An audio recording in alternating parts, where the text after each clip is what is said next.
उम्मीद है कि नाज़रीन इकराम खैरियत से होंगे। ये आज का हमारा 66वां दीनी लाए सवाल जवाब प्रोग्राम है। आप हजरात के सवाल रहेंगे और हमारी तरफ से जवाब रहेगा। तो अपने इस प्रोग्राम को शुरू कर लेते हैं, जो हर इतवार को हमारा ये प्रोग्राम होता है। अल्लाह तबारक व तआला से दुआ है कि हक़ कहने, सच कहने, सही बात कहने की और दीनी मसाइल पर अमल करने की तौफ़ीक़ नसीब फरमाए। नाज़रीन, आपसे एक गुजारिश है कि हमारा यूट्यूब चैनल है मुफ्ती बदर मोटिवेशनल स्पीकर। तो आप हज़रात से गुजारिश है कि आप उसको सब्सक्राइब कर लें। उस पर हमारे जो शॉर्ट्स वीडियो हैं, अक़वाल ज़र्री, गोल्डन थॉट और जुमेरात के दिन जो लाए सवाल जवाब प्रोग्राम होता है उस पर वो अपलोड किया जाता है। तो आप हज़रात से गुजारिश है कि आप उस चैनल को सब्सक्राइब कर लीजिए। डिस्क्रिप्शन में उसका लिंक दिया हुआ है। तो चलिए अपना प्रोग्राम शुरू कर लेते हैं और देखते हैं कि आज क्या क्या सवालात आए हुए हैं। ADP इस्लामिक अस्सलाम वालेकुम जी। वालेकुम अस्सलाम। मोहम्मद हारून तयागी अस्सलाम वालेकुम वरहमतुल्लाहि वबरकातुहू। मुफ्ती साहब खैरियत से हैं जी? वालेकुम अस्सलाम। अल्लाह का फजल है, एहसान है। आप कैसे हैं? अल्लाह सबको आफियत से रखे। मैं बेदार करूँगा अस्सलाम वालेकुम जी। वालेकुम अस्सलाम। सवाल है, अगर किसी के माँ बाप अपने बेटे की अच्छी तालीम, शादी, रोज़गार मुहैया कराकर अपनी ज़मीन जायदाद बेटे की बिना मर्ज़ी के बेच दें या वक्फ़ कर दें तो माँ बाप गुनहगार होंगे अगर बेटा भी उनकी ताबेदारी करता हो? देखिए, आदमी ज़िंदगी में अपने माल का ख़ुद मालिक है और उसे अपने माल में तसर्रुफ़ करने का पूरा हक़ है। वो चाहे बेचें, वक्फ़ करें, किसी को हदिया करें, किसी के लिए वसीयत करें, तो ये उनकी मर्ज़ी है। इसमें बेटे का कोई रूल नहीं है। अगर वो सारा का सारा माल खर्च करना भी चाहें तो उनको इजाज़त है। उन्होंने कमाया अपनी मेहनत से, अपनी लगन से, तो अब उनकी मर्ज़ी है। जहाँ चाहे खर्च करें, जैसे चाहे उसमें तसर्रुफ़ करें, तो उनकी मर्ज़ी है। बेटे को उसमें चूँ चरा का हक़ नहीं है। लेकिन सरकार दो आलम सल्लल्लाहु अलैहि वसल्लम ने इससे मना फरमाया कि आदमी दुनिया से इस हाल में जाए कि वो अपने वारिसीन को भीख मांगता हुआ छोड़ करके जाए, वो दूसरे के सामने हाथ फैलाएं, दूसरे के सामने सवाल करें। तो सरकार दो आलम सल्लल्लाहु अलैहि वसल्लम ने इरशाद फरमाया कि आदमी दुनिया से इस हाल में ना जाए कि उसके पीछे जो उसके वारिसीन हैं वो लोगों से मांगते फिरें, सवाल करते फिरें। यानी जब दुनिया से बंदा इस हाल में दुनिया से जाए कि उसके वरसे में कुछ ना कुछ हो, तरके में कुछ ना कुछ हो, ताकि उसका बेटा, बेटी, बीवी वगैरह उनके लिए कुछ ना कुछ रोज़ीना, कुछ ना कुछ ज़रिया माश मौजूद हो, कुछ ना कुछ माल मौजूद हो जो उनकी कफ़ालत कर सके उसके जाने के बाद में। तो अगरचे इजाज़त है, लेकिन पूरा का पूरा माल बेच देना या वक़्फ़ कर देना, इसकी मतलब ये मुनासिब नहीं है, दुरुस्त नहीं है। सरकार दो आलम सल्लल्लाहु अलैहि वसल्लम ने इसको पसंद नहीं फरमाया। चुनांचे एक हदीस में है कि एक सहाबी रज़ियल्लाहु अन्हु ने उन्होंने अर्ज़ किया, या रसूल अल्लाह सल्लल्लाहु अलैहि वसल्लम, मेरी सिर्फ एक साहिबजादी है, मैं चाहता हूँ कि अपना आधा माल अल्लाह के रास्ते में वक़्फ़ कर दूँ। आपने मना फरमाया। फिर उन्होंने 2/3 चाहा, आपने उससे भी मना फरमा दिया। फिर उन साहबी ने अर्ज़ किया कि 1/3 माल तो मैं वक्फ़ कर सकता हूँ। आपने इजाज़त फरमाया, हाँ ठीक है, 1/3 माल, कुल माल का 1/3 माल आप अल्लाह के रास्ते में खर्च कर सकते हो, वक़्फ़ कर सकते हो, वसीयत कर सकते हो, सदका कर सकते हो। और फरमाया वसुलुसु कसीर, के 1/3 भी बहुत ज़्यादा है। तो 1/3 तक की आदमी वसीयत कर सकता है। नबी करीम सल्लल्लाहु अलैहि वसल्लम ने इसको पसंद नहीं फरमाया कि आदमी सारा का सारा माल वक़्फ़ कर दे, कहीं और ख़र्च कर दे और बीच में जो उसके वरसा हैं उनको मांगता हुआ, भीख मांगता हुआ छोड़ करके चला जाए। तो अगर इजाज़त है, लेकिन हुज़ूर ने पसंद नहीं फरमाया। चलिए आगे चलते हैं। किस्मत अली अस्सलाम वालेकुम रहमतुल्लाहि व बरकातुहू। मुफ्ती साहब, एक आदमी चौराहे पर, कुछ लोग घर के थे कुछ बाहर के, उनके सामने बोला कि मैं अपने बीवी को तलाक़ दे दिया, पर बीवी के सामने नहीं बोला। जब बंदे ने तलाक़ देने का इकरार कर लिया तो तलाक़ हो गई। याद रखिए कि तलाक़ के वाक़े होने के लिए बीवी का सामने होना ज़रूरी नहीं है। बीवी का सामने होना ज़रूरी नहीं है। जब बंदे ने इकरार कर लिया कि हाँ मैंने तलाक़ दे दिया, और मज़ीद ये कि चौराहे पर खड़े होकर के बोला जहाँ पर घर वाले भी मौजूद थे, तो तलाक़ हो गई। तलाक़ हो गई, बीवी सुने ना सुने, बीवी वहाँ मौजूद हो या ना मौजूद हो। यहाँ तक कि उलमा ने लिखा है कि अगर कोई बंदा तन्हाई में, जहाँ उसके और अल्लाह के सिवा कोई और सुनने वाला नहीं है, ऐसी जगह पर बंदा बोल देवे मैंने अपनी बीवी को तलाक़ दे दी, कोई भी नहीं है उसके सिवा और अल्लाह के सिवा, तब भी तलाक़ हो जाती है। ऐसे बंदे को चाहिए बीवी को जाकर के बोले कि मैंने तुम्हें तलाक़ दे दी है, अपनी इद्दत गुजारना शुरू कर दो। यहाँ तो गवाह मौजूद हैं, तो बदरजा औला तलाक़ हो जाएगी। जितनी तलाक़ बोला होगा, 1 बोला तो 1, 2 बोला 2, 3 बोला तो 3, जितनी तलाक़ बोला है उतनी ही तलाक़ हो जाएंगी। बीवी का सामने होना ज़रूरी नहीं है।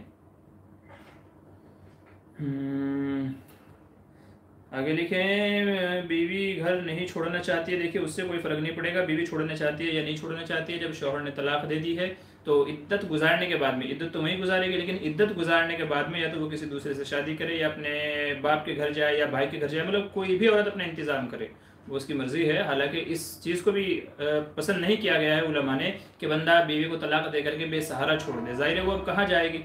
तो ऐसे मर्दों को तंबीह करनी चाहिए, ऐसे मर्दों को कोड़े मारने चाहिए जो बीवियों से इस तरह खिलवाड़ करते हैं। ज़ाहिर है वो बेचारी कहाँ जाएगी, भाई के पास जाएगी वो बोझ समझेगा, माँ बाप के पास जाएगी वो जीते जी मर जाएंगे। तो अब ऐसे में ऐसे बंदे को कोड़े मारने चाहिए कि अगर तेरे को अक्ल नहीं थी, रखना नहीं था तो शादी क्यों की, जब जिम्मेदारियां नहीं उठा सकता था, समझ नहीं थी तो शादी क्यों की।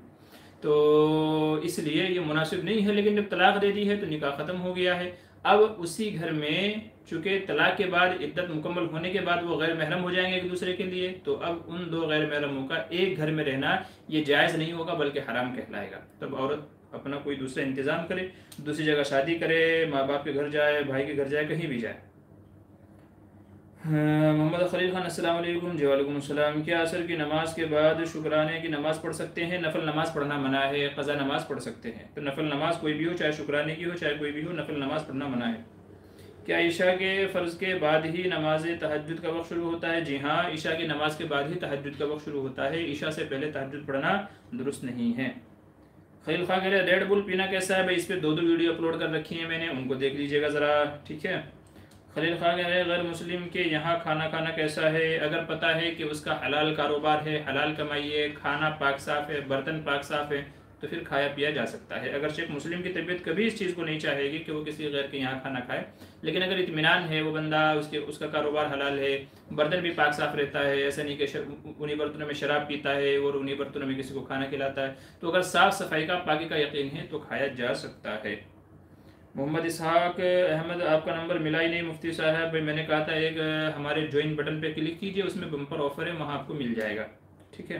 तो बम्पर ऑफ़र में आपको मिल जाएगा, वहाँ पर प्लान खरीद लीजिए।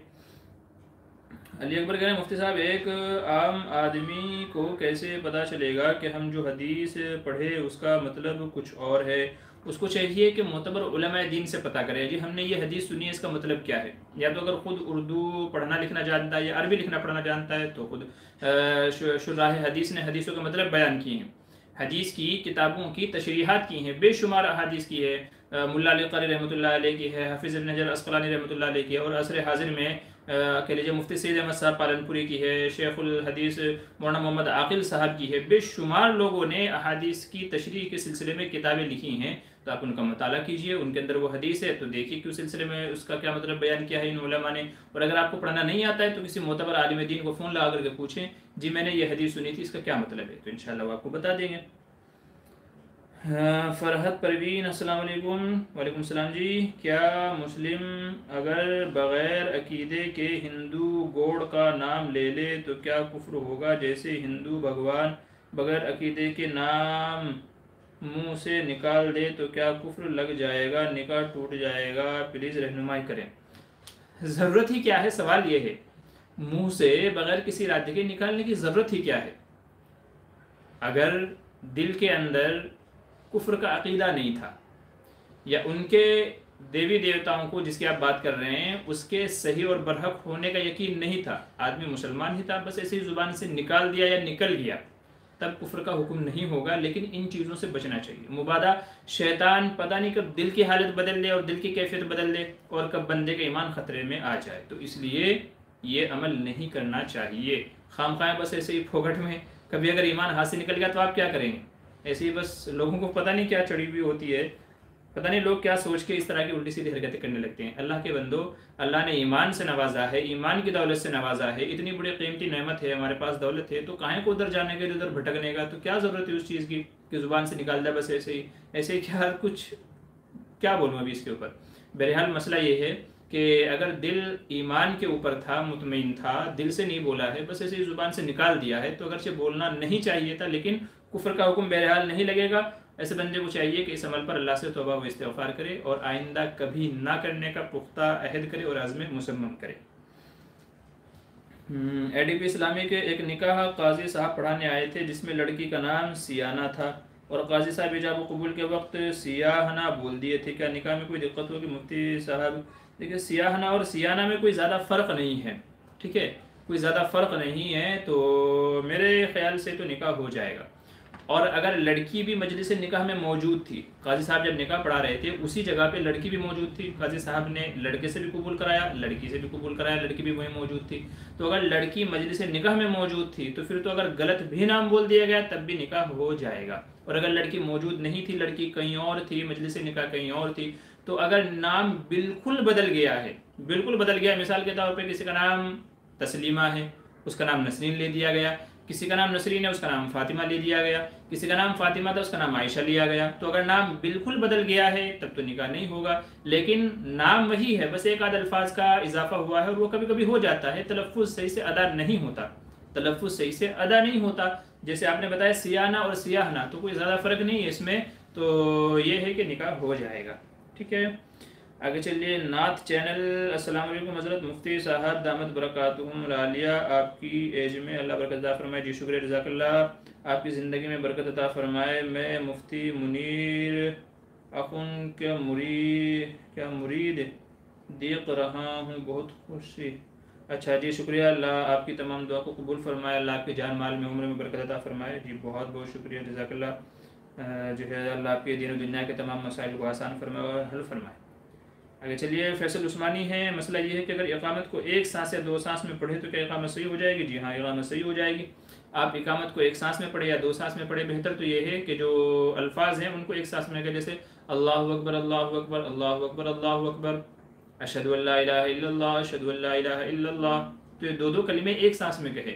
और अगर कोई अल्लाहु अकबर अगर एक एक सांस में कहेगा तो भी चल जाएगा। और अगर कोई बंदा पूरी ही इकामत अल्लाहु अकबर अशहदु अल्ला इलाहा इल्लल्लाह अशहदु अल्ला इलाहा इल्लल्लाह अशहदु अन्ना, तो अगर इस तरीके से कहेगा तो इकामत तो हो जाएगी, लेकिन जल्दी की सूरत में तलफ़ुज़ सही से अदा नहीं होंगे, तो इससे बचना चाहिए। जब तलफ़ुज़ अगर सही से अदा नहीं हो रहे हैं तो फिर बचना चाहिए, फिर ये मकरूह है। तो बहरहाल अगर अल्फाज की सही से अदायगी होती है तो वो चाहे एक एक सांस में बोले, दो दो सांस में बोले, जैसे मर्जी बोले, इकामत अदा हो जाएगी। नाथ चैनल, हज़रत मुफ्ती साहब, सुन्नत के इनकार से कोई काफिर होता है या नहीं? सुन्नत के मुनकिर के ऊपर कुफ्र का हुक्म नहीं लगेगा, सुन्नत के मुनकिर के ऊपर कुफ्र का हुक्म नहीं लगेगा, जहाँ तक मुझे याद पड़ता है। नाथ चैनल कह रहे हैं, आज मुफ्ती मुनीर साहब का भी लाइव प्रोग्राम होता है, अपना ख्वाब बता सकते हैं हज़रत को? अच्छा, मुफ्ती जिनका आपने नाम लिया है मुफ्ती मुनीर साहब का, मुझे इल्म नहीं है। माशाल्लाह हमारा प्रोग्राम तो कई सालों से चल रहा है, तो हम साल ही कहेंगे, कई सालों से माशाल्लाह हमारा प्रोग्राम ये चल रहा है। उम्मन संडे के दिन होता है और इतवार के इशा के बाद में होता है। ठीक है, तो मुझे तो ज़्यादा ख्वाब की ताबीर आती नहीं है, अगर हज़रत को आती होगी तो आप लोग चाहें तो जिनको ख्वाब की ताबीर पूछनी हो तो वो उनसे रब्ता कर लीजिएगा। आगे चलिए। मैं बेदार करूँगा, कह रहे मसला एक, शौहर अगर अपनी अहलिया से ताल्लुकात ख़त्म कर दे लेकिन तलाक नहीं दे तो कितने दिन बाद अहलिया बिना तलाक दूसरी जगह निकाह कर सकती है? यानी शौहर तलाक देने के लिए भी तैयार नहीं है। देखिए, जब तक कि शौहर तलाक नहीं देगा या औरत खुला नहीं लेगी तब तक कि तलाक नहीं होगी, भले ही अलहदा रहते रहते बोलचाल बंद है, ताल्लुकात ख़त्म है, मियाँ बीवी वाला रिश्ता ख़त्म है, तो इन सब के बावजूद जब तक के शौहर तलाक नहीं देगा या औरत खुला नहीं ले लेती तब तक के तलाक नहीं होगी, भले ही 10 साल गुजर जाएं, भले ही 20 साल गुजर जाएं। बाद लोग जो यूँ सोचते हैं कि 4 महीने जाने से और या तो 1 साल गुजरने से, 2 साल गुजरने से, 3 साल गुजरने से तलाक हो जाती है, याद रखिए वो गलती के ऊपर है। शरई मसला यह है कि जब तक कि शौहर तलाक ना दे दे तब तक के तलाक नहीं होगी, भले ही मियाँ बीवी को अलहदा रहते हुए, अलग रहते हुए, ताल्लुकात ख़त्म किए हुए 10 साल को न गुजर जाएं तब तक के तलाक नहीं होगी। मसला नंबर 2, अगर शौहर अचानक लापता हो जाए और बहुत तलाश के बाद भी कोई पता न चले तो बीवी कितने दिन बाद निकाह कर सकती है? अगर दूसरे निकाह के बाद शौहर अचानक वापस आ जाए तो बीवी पर किसका हक़ है? जी, आपने थोड़ा क्रिटिकल मसला पूछा है। देखिए, अहनाफ के यहाँ गायब यानी लापता शख्स, उसके ताल्लुक से फरमाते हैं कि हर मुमकिन कोशिश की जाए उसको तलाश करने की। आजकल तो बहुत सारे ज़राए हैं, मीडिया है, सोशल मीडिया है, प्रिंट मीडिया है, बहुत सारे तरीक़े हैं। उसकी तस्वीर छापी जाए, ऐलानात किए जाएँ, न्यूज़ पे उसको दिया जाए, बहुत सारे तरीक़े हैं। तो वो तमाम तरीक़े अपनाए जाएँ कि जिसके ज़रिए से बंदे की मिलने की उम्मीद हो। सब ज़राए अपना लिए फिर भी बंदे का पता नहीं है, तो अहनाफ के नज़दीक मसला बड़ा सख्त है कि जब तक के 90 साल, बीवी से कहा जाएगा कि 90 ईयर्स इंतज़ार करे, वेट करे 90 साल तक। चूँकि 90 साल की उम्र में, यानी 90 साल में हर बंदा मर ही जाता है। उम्र हमारे यहाँ उम्र ज़्यादा नहीं होती, 60-70 के उम्र में ही बंदा टपक जाता है। तो 90 साल बीवी से कहा जाएगा कि इंतज़ार करे ताकि वो मर जाए, यकीन हो जाए कि हाँ भाई अब तो मर ही गया होगा। तो फिर फैसला कर दिया जाएगा कि भाई 90 साल गुजर गए हैं बीवी को इंतज़ार करते हुए, तो जाहिर है कि अब शौहर मर ही गया होगा, तो अब वो इद्दत गुजार करके किसी दूसरी जगह निकाह कर लेती है। ये हम अहनाफ के यहाँ है। लेकिन अगर 90 साल इंतज़ार करने को जो कहा जाएगा तो हो सकता है कि बीवी ही मर जाए इस दरमियान में। नीज़ 90 साल तक उसका खर्चा कौन उठाएगा, नफ़क़ा उसका वगैरह कौन उठाएगा, तो बड़ा मसला टेढ़ा हो जाता है। तो इसलिए मुतअख़िरीन फ़ुक़हा ने इमाम शाफ़ी रहमतुल्लाह अलैह के मसलक पर इस मसले में फ़तवा दिया है, और उनके यहाँ ये है कि अपना मसला ऐसी औरत शरई पंचायत के पास लेकर के जाए, जो शरई अदालत है, शरई पंचायत के पास लेकर के जाए कि मेरा शौहर लापता है, बहुत तलाश किया नहीं मिला, हर जगह तलाश किया लेकिन फिर भी नहीं मिला, अब मुझे ज़रूरत है, मेरा खर्चा उठाने वाला कोई नहीं है, ना नफ़क़ा देने वाला कोई नहीं है, देखभाल करने वाला कोई नहीं है, तो मैं दूसरी जगह निकाह करना चाहती हूँ, मेरा निकाह फ़स्ख़ कर दीजिए, निकाह ख़त्म कर दीजिए। अब शरई पंचायत खुद भी उस बंदे को ढूंढने की कोशिश करेगी, 2 दिन लगे, 4 दिन लगे, 6 महीना लगे, 1 साल लगे, जितना भी वक्त लगे, तो शरई पंचायत खुद भी उसे ढूंढने की कोशिश करेगी। और जब शरई पंचायत भी मायूस हो जाए, भले ही वो 4 दिन में 8 दिन में हो, ज़रा इस्तेमाल करके बड़े बड़े, जब वो मायूस हो जाए कि भाई बंदे का पता नहीं है, तो अब वो निकाह फ़स्ख़ करने का फ़ैसला कर देंगे कि ठीक है, आज से आपका निकाह ख़त्म है और आप इद्दत गुजार करके कहीं और निकाह कर सकते हैं। इसमें भी फ़ुक़हा आना फरमाते हैं कि जब शरई पंचायत निकाह फ़स्ख़ करने का फ़ैसला कर देगी, उसके बाद मज़ीद 3 साल इंतज़ार करेगी, निकाह फ़स्ख़ होने के बाद मज़ीद 3 साल इंतज़ार करेगी। दूसरे फ़ुक़हा ये फरमाते हैं कि अगर शरई पंचायत को ये लगता है कि ये 3 साल भी ज़्यादा हैं, औरत की देखभाल करने वाला कोई नहीं है, उसकी देखरेख करने वाला कोई नहीं है, 3 साल इंतज़ार करने को कहा जाएगा तो खर्चा कौन उठाएगा, तो शरई पंचायत अगर यूँ कहे कि ठीक है आप इद्दत गुजार करके फ़ौरन कहीं दूसरी जगह निकाह कर सकती हो, तो फरमाते हैं कि तब भी उनका फ़ैसला नाफिज हो जाएगा और ऐसी सूरत में औरत इद्दत गुजार करके किसी दूसरी जगह निकाह कर सकती है। ये मसला है फ़िक़्ह शाफ़िई में। हम अहनाफ ने ज़रूरत की वजह से, चूँकि अगर फ़िक़्ह हनफ़ी के मुताबिक फ़तवा देंगे तो बहुत बड़ा हर्ज लाजिम आएगा, 90 साल तक इंतज़ार करने का क्या मतलब होता है। तो इस मसले में शाफ़ी मसलक के मुताबिक फ़तवा दिया जाएगा और निकाह फ़स्ख़ कर देगी। जो शरई पंचायत है, शरई अदालत है, हमारी दुनियावी अदालत नहीं, शरई अदालत, जैसे हमारे मुंबई के अंदर भी है, बांद्रा के अंदर है, और क्या कहते हैं नागपाड़ा के अंदर है, बहुत सारी जगहों पे है, तो शरई अदालतें मौजूद हैं, उनके पास ले जा करके अपना मुकदमा रखा जाए। तो निकाह फ़स्ख़ होने के बाद में इद्दत गुजार करके औरत दूसरी जगह निकाह कर सकती है। अब रह जाता है सवाल का दूसरा जुज़ कि अगर शौहर, इसने दूसरे से निकाह कर लिया, इद्दत गुजर गई, निकाह कर लिया, अब दूसरा शौहर जो लापता था, जो गायब था, वो वापस आ जाता है, तो ऐसी सूरत में बीवी किसको मिलेगी। बाज़ उलमा यूँ फरमाते हैं कि अब जो दूसरा निकाह किया था वो ख़त्म हो जाएगा और ये बीवी पहले शौहर को मिलेगी। किसको मिलेगी? पहले शौहर को मिलेगी, चूँकि वो जिंदा है, उसके निकाह में पहले से थी, उसके ना होने की वजह से फ़स्ख़ निकाह का हुक्म लगाया था, लेकिन जब वो आ गया तो यकीनी तौर पर यह बात साबित हो गई कि बस वो गायब था, मरा नहीं था। वो क्या था? वो गायब था, मरा नहीं था।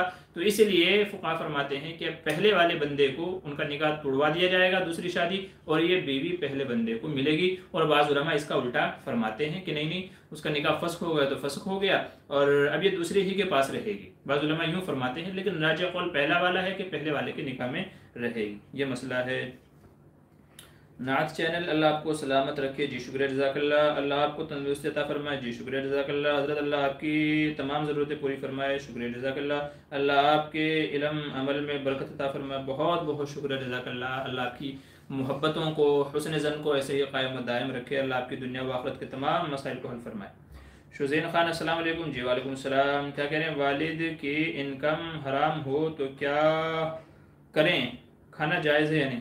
देखिए, अगर आपके अंदर हिम्मत और सलाहियत और इस्तिताअत है कि आप अलग से कमा सकते हैं, तो फिर आपको चाहिए कि वालिद की वो हराम वाली कमाई इस्तेमाल ना करें, उसको अपने ऊपर खर्च ना करें, उसको अपने ऊपर खर्च ना करें। अगर आपके पास कोई और इंतज़ाम है, और अगर आपके पास कोई और इंतज़ाम नहीं है, आप छोटे हैं, नहीं कमा सकते हैं, तो फिर आपको चाहिए अपने वालिद को इस बारे में तंबीह करें, उनको प्यारा मोहब्बत से समझाएं कि देखिए, आप जहन्नम की आग अपने पेट के अंदर भर रहे हैं। हराम कमाई ये हराम है, और नबी करीम सल्लल्लाहु अलैहि वसल्लम ने फरमाया कि जो बदन, जो जिस्म हराम कमाई से पला बढ़ा हो, तो उसके लिए तो जहन्नम ही ज़्यादा मुनासिब है, मतलब वो जहन्नम के अंदर जाएगा। तो वालिदैन को प्यार मोहब्बत से समझाएं कि आपकी इनकम जो है वो हराम है, उसके बड़े बड़े नुकसान हैं दुनिया में भी आखिरत में भी, और उनको हलाल कमाई के ऊपर उभारें, ठीक है। और अगर अल्लाह ने आपको सलाहियत दी है तो फिर आप खुद कमाएं, हलाल रोज़ी कमाएं, हलाल रोज़ी तलाश करें, और वालिदैन की क्या, वालिदैन को समझाते भी रहें और उनकी कमाई अपनी ज़ात के ऊपर इस्तेमाल ना करें। आगे चलिए। शमशाद फ़ातिमा, अस्सलाम वालेकुम। जी वालेकुम सलाम। मुफ्ती साहब, औरतों की मसले मिसाली के लिए ज़ीनत ज़ेवर किताब पढ़ सकते हैं? क्या जन्नती ज़ेवर किताब पढ़ सकते हैं या नहीं? जी, जन्नती ज़ेवर किन की लिखी हुई है आप मुझे बता दीजिए। अगर मौलाना अशरफ अली थानवी की लिखी हुई है तो पढ़ सकते हैं, और अगर किसी और की लिखी हुई है तो फिर आप मुझे उसके कुछ फ़ोटोज़ भेजिएगा, ताकि मैं थोड़ा अंदाज़ा लगा सकूँ कि इसके अंदर जो मसले मसाइल लिखे हुए हैं वो सही हैं कि नहीं। तो जन्नती ज़ेवर अगर मुफ्ती मौलाना अशरफ अली थानवी की है तब तो कोई मुज़ायका नहीं है, उनकी बेहश्ती ज़ेवर भी है। और अगर किसी और ने साहिब ने लिखी है तो फिर आप मुझे उसका कोई भेजिएगा। अब्दुल वाहिद अस्सलाम वालेकुम रहमतुल्लाहि व बरकातुहू। क़ज़ा नमाज जमात के साथ पढ़ सकते हैं? जी नहीं, क़ज़ा नमाज़ों की जमात नहीं होती, क़ज़ा नमाज़ें अलहदा अदा की जाती हैं। क़ज़ा नमाज़ों की जमात नहीं होती, बल्कि क़ज़ा नमाज़ें तो इनफरादी तौर पर अदा की जाती हैं। मोहम्मद शारिक अहमद माशाअल्लाह जी, शुक्रिया जज़ाकल्लाह। ना चैनल हज़रत मौलाना और मुफ्ती में क्या फ़र्क होता है, रहनुमाई फरमाएं। भाई मौलाना और मुफ्ती में क्या फ़र्क है? वैसे तो मैंने अपने चैनल पे वीडियो अपलोड की हुई है इसके ताल्लुक़ से।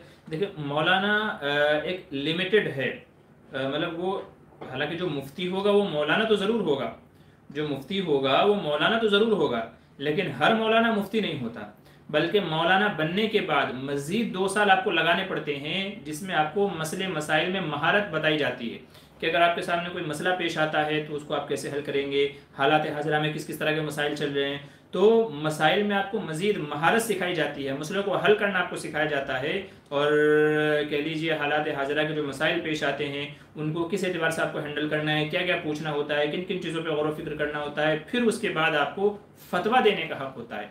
आलिम मसला तो बता सकता है लेकिन फतवा नहीं दे सकता, फतवा मुफ्ती ही दे सकता है। आलिम क्या करेगा, अपनी तरफ से आपको कोई बात नहीं बता सकता है, बल्कि जो उलमा ने किताबों में लिखी है बस वही मसला आपको बता सकता है। और मुफ्ती का मसला ऐसा है कि अगर मुफ्ती को कोई मसला किताबों में नहीं मिल रहा है, नया मसला है, नए पेश आमदा मसाइल हैं, तो मुफ्ती तमाम चीज़ों में गौर व फिक्र करने के बाद, कुरान सुन्नत में, अहादीस में, इजमाए उम्मत में गौर व फिक्र करने के बाद में उसके नज़दीक उसका जो सही जवाब बनता होगा वो जवाब आपको देगा, जिसे कहते हैं फतवा। तो फतवा देने का राइट सिर्फ और सिर्फ मुफ्ती के पास होता है, मौलाना के पास नहीं होता। तो हर मुफ्ती मौलाना तो होता है, लेकिन हर मौलाना मुफ्ती नहीं होता। मुफ्ती की फिर मौलाना बनने के बाद में मज़ीद 2 साल आपको पढ़ाई करनी होती है, जिसमें महारत आपको सिखाई जाती है मसले मसाइल के अंदर, और लोगों के जो उलझे हुए मसले होते हैं उनके ताल्लुक से। ये फ़र्क है दोनों के अंदर। आगे क्या कह रहे हैं? अल्लाह आपकी परेशानियों को दूर फरमाए, अल्लाह आपको वली कामिल बनाए। जी बहुत बहुत शुक्रिया, जज़ाकल्लाहु खैर। फ़रहान मुबीन अस्सलाम वालेकुम रहमतुल्लाहि व बरकातुहू। एक औरत ने हलाले की नीयत से निकाह किया, जबकि उसके लिए सेहत शर्त है, लेकिन सोहबत नहीं की और 2-4 दिन में तलाक दे दी, तो क्या तलाक वाक़ई हो जाएगी? ये हलाला सही से मोतबर ही नहीं हुआ, ये हलाला सही से मोतबर ही नहीं हुआ। देखिए, इसे तलाक तो हो जाएगी, जब शौहर ने निकाह किया और तलाक दी तो तलाक तो हो गई, ठीक है, बीवी उसके निकाह से निकल जाएगी दूसरे बंदे के, लेकिन पहले शौहर के लिए हलाल नहीं होगी। पहले शौहर के लिए जब तक कि हलाल नहीं होगी, जब तक कि ये अब किसी और दूसरे से, या तो अगर उसने एक तलाक दी थी तो वो इससे रुजू करे, और रुजू करने के बाद फिर दोबारा सोहबत करे। तो जब तक कि सोहबत नहीं होगी, चाहे दूसरे से हो, चाहे तीसरे से हो, चाहे चौथे से हो, कितने ही बंदों से निकाह कर ले, जब तक के सोहबत नहीं होगी तब तक के पहले शौहर के लिए ये बीवी क्या नहीं होगी, हलाल नहीं होगी। चूँकि नबी करीम सल्लल्लाहु अलैहि वसल्लम ने यही फरमाया था कि जब तक के वो तुम्हारा जायका न चख ले, यानी हम बिस्तरी ना हो जाए, मुजामात ना हो जाए, तब तक के दूसरे के लिए हलाल नहीं होगी। तो सिर्फ निकाह करके तलाक देने से पहले शौहर के लिए हलाल नहीं होगी जब तक के सोहबत ना हो जाए, भले ये दूसरे से करे, तीसरे से करे, चौथे से करे, ठीक है। तो किसी ने तलाक दी, तलाक तो हो जाएगी, लेकिन जब तक कि सोहबत नहीं की पहले के लिए हलाल नहीं होगी। उम्मीद है बात समझ में आ गई होगी जी। नाज चैनल हजरत बहुत क्या कह रहे हैं, सारा मौलाना मुफ्ती क्यों नहीं बनता है, जबकि मौलाना बनने के बाद 1 ईयर ही लगाना होता है। देखिए, मुफ्ती के लिए जो है ना वो बहुत चूजेबल है ये, ठीक है, हर कोई मुफ्ती नहीं बन सकता है, बल्कि मदारिस वालों का एक निज़ाम है कि जो पढ़ाई में सबसे अच्छा होगा, जिसकी सलाहियत सबसे अच्छी होगी, उस बंदे को मुफ्ती के लिए वो मुंतखब करते हैं। चाहता तो हर कोई है बनना, ठीक है, चाहता तो हर कोई है, लेकिन हर कोई सेलेक्ट नहीं होता उसके लिए। बल्कि अगर मैं अपनी बात करूं, जब मैंने मज़ाइल से मैंने इफ्ता किया है, मज़ाइल वक़फ़ से, तो मज़ाइल वक़फ़ के अंदर तकरीबन 600 बच्चों ने एग्ज़ाम दिया था मुफ्ती बनने के लिए। कितने? 600 बच्चों ने एग्ज़ाम दिया था।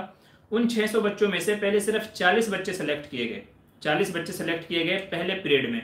फिर एक और दूसरा एग्ज़ाम हुआ, उनमें से उन टॉप 40 में से और मज़ीद 16 टॉप बच्चे सेलेक्ट किए गए, 16 टॉप बच्चे सेलेक्ट किए गए जिनको इफ्ता के लिए मुफ्ती बनने के काबिल समझा गया। यानी पहले 600 में से 40 सेलेक्ट हुए, फिर 40 में से भी 16 सेलेक्ट हुए और उन 16 बच्चों का मुफ्ती में एडमिशन हुआ और दाखिला हुआ और सिर्फ वो 16 बच्चे ही वहां से इफ्ता की सनद लेकर के और मुफ्ती बनकर के वहां से फारिग हुए। क्योंकि इफ्ता का काम ये बहुत अहम काम है, अगर हर कोई मुफ्ती बनने लगे तो ये समझ लीजिए उम्मत का बेड़ा गर्क हो जाएगा। क्योंकि हर किसी के अंदर ये सलाहियत नहीं होती कि वो उस मनसब पर पहुंच जाए, उस इफ्ता के मनसब पर पहुंच जाए, मसले मसाइल को समझने लगे सही से, हर किसी के अंदर ये सलाहियत नहीं होती। तो मदरसे वाले टॉप में भी टॉप क्लास के होते हैं, जो टॉप क्लास के होते हैं, सिर्फ उन्हीं को सेलेक्ट करते हैं इस मनसब के लिए ताकि उम्मत की सही रहनुमाई हो सके। तो अल्हम्दुलिल्लाह मेरा 600 में से 40 में हुआ, फिर 40 में से भी 16 बच्चों में मेरा सेलेक्ट हुआ और हम 16 बच्चे थे जिन्होंने मज़ारिल मौक़िफ़ से एक साथ इफ्ता की सनद हासिल की थी और इफ्ता में हम लोगों ने फरागत की थी। तो हर मदरसे वालों का यही निज़ाम है, जहाँ जहाँ भी इफ्ता है कि वो बहुत लिमिटेड बच्चों को लेते हैं, ज़्यादा बच्चों को नहीं लेते। दारुल के अंदर भी शायद 40-50 से इतने कुछ बच्चे लेते हैं, ज़्यादा बच्चे वहाँ भी नहीं लेते हैं। तो हर मदरसे में 10, 15, 20 ये तादाद होती है। जो छोटे मदारिस हैं, जो बड़े मदारिस हैं उनमें 50 और 60-70 के आसपास होती होगी। तो वो सिर्फ इसीलिए होती है कि टॉप सलाहियत के बच्चे वो लोग लेते हैं ताकि वो सही से उम्मत की रहबरी कर सके और रहनुमाई कर सके। ये वजह है, हर कोई मुफ्ती नहीं बन सकता है। उम्मीद है बात समझ में आ गई होगी। हाँ, आगे चलिए। फरहत परवीन, मुफ्ती साहब जैसे हमारे इंडिया में बहुत से लोगों का नाम भगवान के नाम पर होता है, गैर मुस्लिमों का, और एक ही कॉलोनी में रहते हैं अगल बगल, तो क्या नाम ले लें? इस तरह नाम लेना कैसा है? देखिए, अगर ज़रूरत पड़े तो उस नाम से उसको पुकारा जा सकता है, ठीक है। अगर ज़रूरत पड़े तो उस नाम से उसको पुकारा जा सकता है, क्योंकि यहाँ आपका मकसद एक शख्स को मुखातब करना है, किसी को बुलाना है, किसी को पुकारना है या अपनी तरफ मुतवज्जे करना है। इसमें भी जबकि बेहतर और तक़वे का मेयार ये है कि आप उसको भाई ज़रा सुनिए, भाई, दोस्त, मेरे प्यारे, मोहतरम, जनाब, अजी, इस तरह के अल्फाज इस्तेमाल करें। बेहतर है कि नाम तब भी ना ले उसका, बल्कि ये इस तरह के जो मैंने कुछ अल्फाज आपको बताए हैं, इस तरह के अल्फाज से उसको मुखातब करना चाहिए ताकि अपना काम भी हो जाए और हम गुनाह से भी बच जाएं। आगे चलिए। अख्तर अंसारी, खाने के पानी, क्या कह रहे हैं, खाने के पानी नहीं पीना सुन्नत है क्या? खाने के बाद पानी नहीं पीना सुन्नत? देखिए, ऐसा तो नहीं है कि खाने के बाद पानी ना पीना सुन्नत हो, बल्कि सरकार दो आलम सल्लल्लाहु अलैहि वसल्लम का मामूल ये था कि अगर आपको खाने से पहले ज़रूरत होती तो खाने से पहले पी लेते, खाने के बीच में ज़रूरत होती तो खाने के बीच में पी लेते, खाने के बाद में ज़रूरत पड़ती तो खाने के बाद में पी लेते। लेकिन उमूमन आपका मामूल ये था कि आप खाने के बाद में पानी नहीं पीते थे, पानी नहीं पीते थे। बाज़ रिवायत से साबित भी है, लेकिन उमूमन नहीं पीते थे। तो सुन्नत कहना तो गलत है कि पानी नहीं पीते थे या पानी ना पीना सुन्नत है, ये कहना तो गलत है। अलबत्ता यह है, जैसा कि बाज़ डॉक्टर हजरात भी कहते हैं कि खाना खाने के बाद पानी नहीं पीना चाहिए, 20 मिनट, आधा घंटा छोड़ करके फिर पानी पीना चाहिए। क्योंकि अगर आपने फ़ौरन पानी पी लिया तो वो खाना सही से हजम नहीं होगा, वो जिस्म को नहीं लगेगा, उससे ताकत नहीं बनेगी, बल्कि गंदगी बन करके निकल जाएगा। क्योंकि पानी पेट में जाएगा तो वो पूरे को क्या कर देगा, घोल वोल के उसकी गंदगी बना करके निकाल देगा। और जब आप पानी नहीं पिएंगे तो वो खाना अपने जिस्म को लगेगा, ताकत बनेगी, खून बनेगा। तो इसलिए डॉक्टर लोग भी ये कहते हैं कि खाने के फ़ौरन बाद पानी नहीं पीना चाहिए, लेकिन सुन्नत है ये कहना गलत होगा। तो वो आपकी मर्ज़ी के ऊपर है। बहुत सारे लोग ऐसे हैं जिनको इत्मीनान ही नहीं होता जब तक कि पानी नहीं पीते, तो उसकी भी इजाज़त है। तो बंदे के लिए इजाज़त है, बेहतर है कि पानी पहले पिए ताकि खाना कम खाया जाए। खाना कम खाया जाएगा तो उससे, क्योंकि ज़्यादा खाना खा लेगा तो पेट के अंदर भारीपन पैदा होगा, बीमारियां पैदा होंगी, बहुत सारे नुकसान का बाइस है। तो पहले पानी पी ले, चूँकि पानी पेशाब के रास्ते से निकल जाता है और पेट को साफ़ करता है। तो बेहतर है कि पहले पानी पिए या फिर खाना खाने के बीच में पिए या तो फिर खाना खाने के आधा घंटे के बाद खाए। ये बेहतर तरीका है, जैसा कि डॉक्टर लोग कहते हैं। मोहम्मद गुलजार, अस्सलाम वालेकुम मुफ्ती साहब, मेरा सवाल है कि ऑनलाइन आलिम कोर्स करना चाहिए या मदरसे से करना चाहिए? भाई, मदरसे से जाके करना चाहिए। ऑनलाइन तो एक वक्ती ज़रूरत थी, और बल्कि ऑनलाइन के वो फ़ायदे नहीं हैं। जैसा कि दारुल में मुफ्ती अबुल कासिम साहब नुमानी हैं, तो उन्होंने इस सिलसिले में बड़ा बयान आया था उनका पिछले दिनों।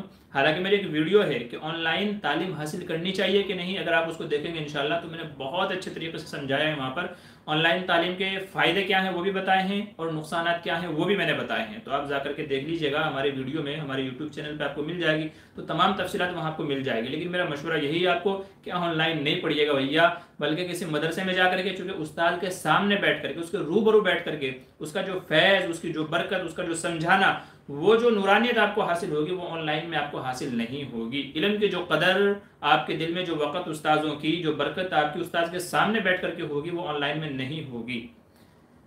हाँ, आगे चलिए। नाच चैनल करें मुफ्ती साहब, आपसे मेरा सवाल है, वोट देना कैसा है? अगर वोट ना दें रहनुमाई फरमाइए। भाई वोट के ताल्लुक से पहले भी मैं अर्ज़ कर चुका हूँ कि वोट देना चाहिए। बाज़ उलमा के नज़दीक वोट शहादत का दर्जा रखती है, ठीक है, यानी कौन बंदा मोतबर है कौन मोतबर नहीं है, ये शहादत देना, ये गवाही देना ज़रूरी है। जब किसी के बारे में पूछा जाए कि भाई बंदा मोतबर है कि नहीं, तो जब आपसे पूछा गया तो आपके जिम्मे लाजिम है, वाजिब है कि आप उसके बारे में बताएं कि ये मोतबर है कि नहीं है। और वोट देकर भी गोया हम किसी बंदे के बारे में शहादत देते हैं, गवाही देते हैं कि मेरे एतबार से ये बंदा मोतबर है और दूसरे लोगों के हक में नफ़ेमंद है।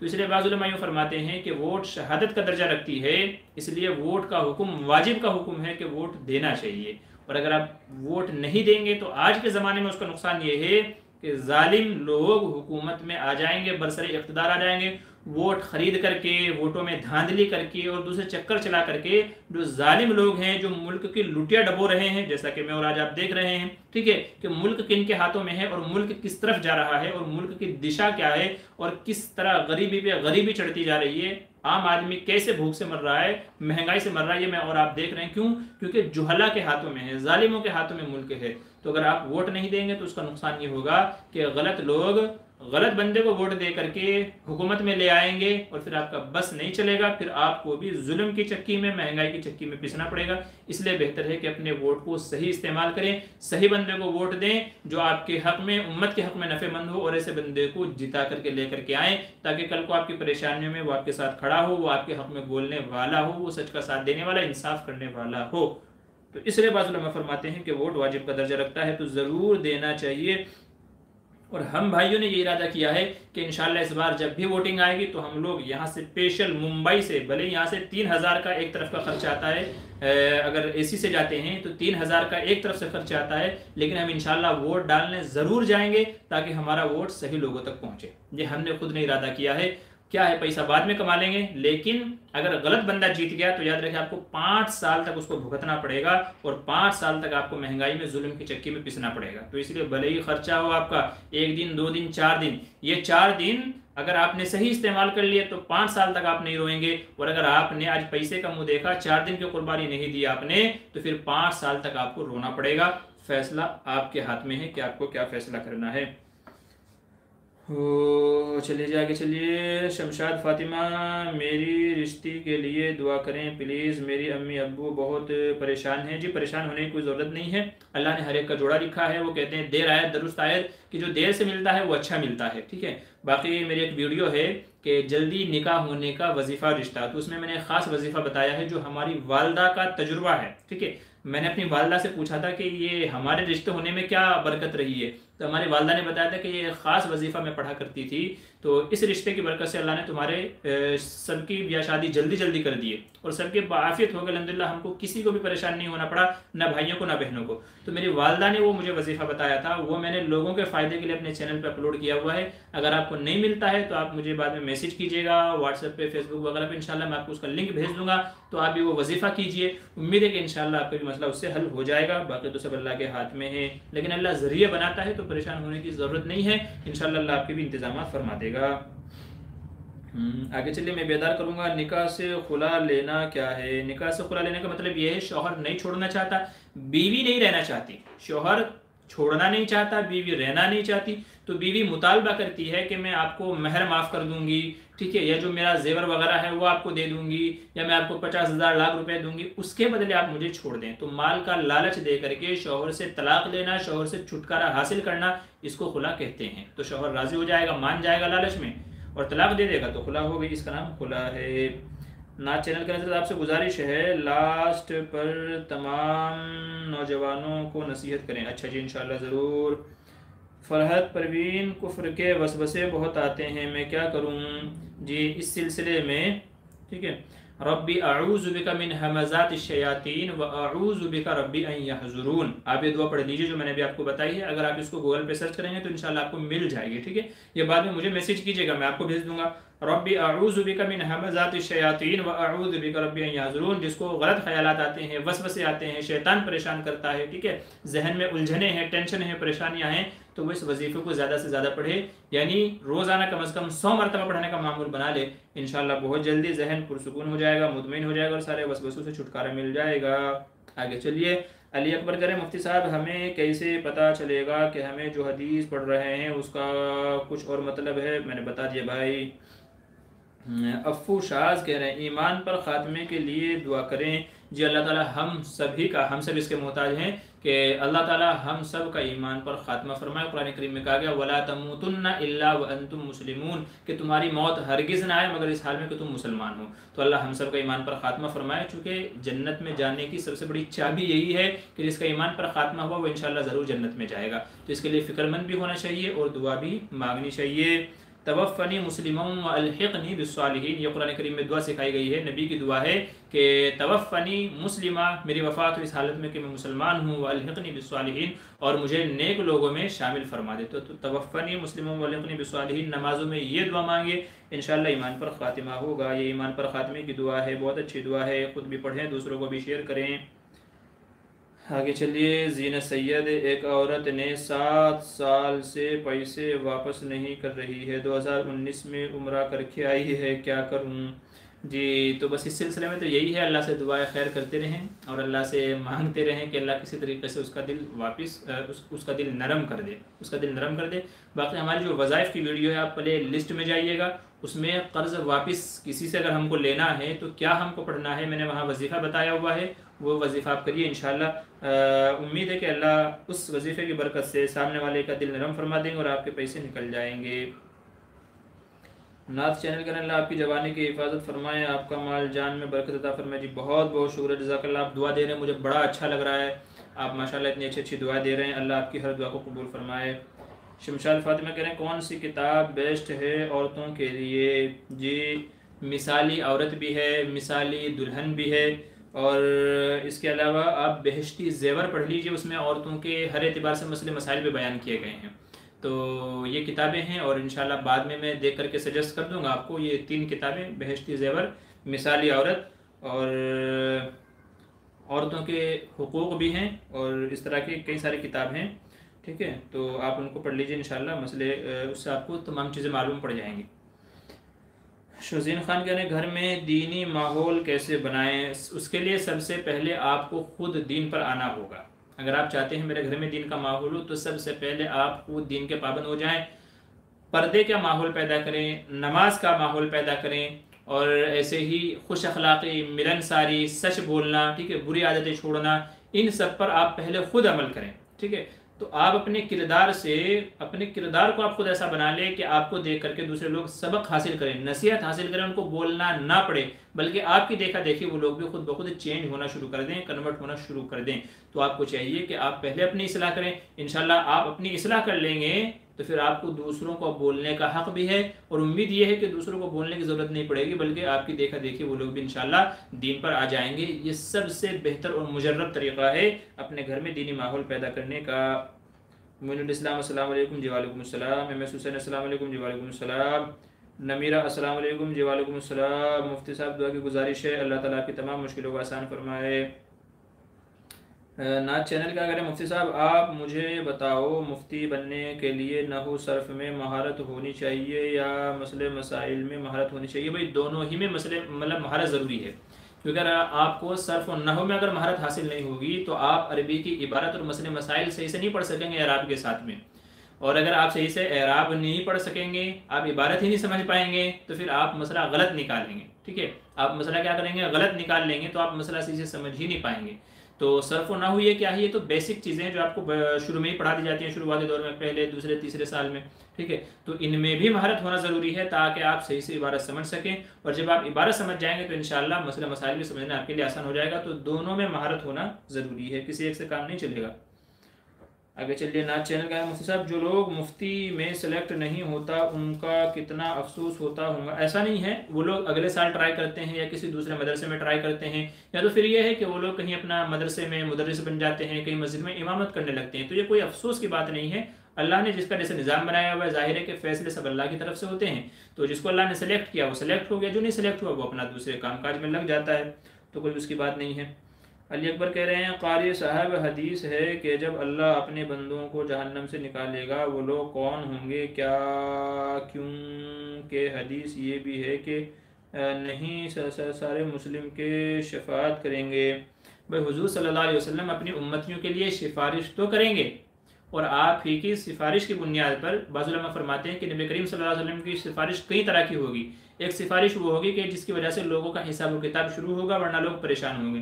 दूसरी सिफारिश वो होगी कि जिसकी वजह से आपकी उम्मत को जन्नत में दाखिल किया जाएगा। तीसरी सिफारिश वो होगी कि जिसकी वजह से आपकी उम्मतियों को कम सज़ा होगी, अगरचे गुनाह उनके ज़्यादा होंगे।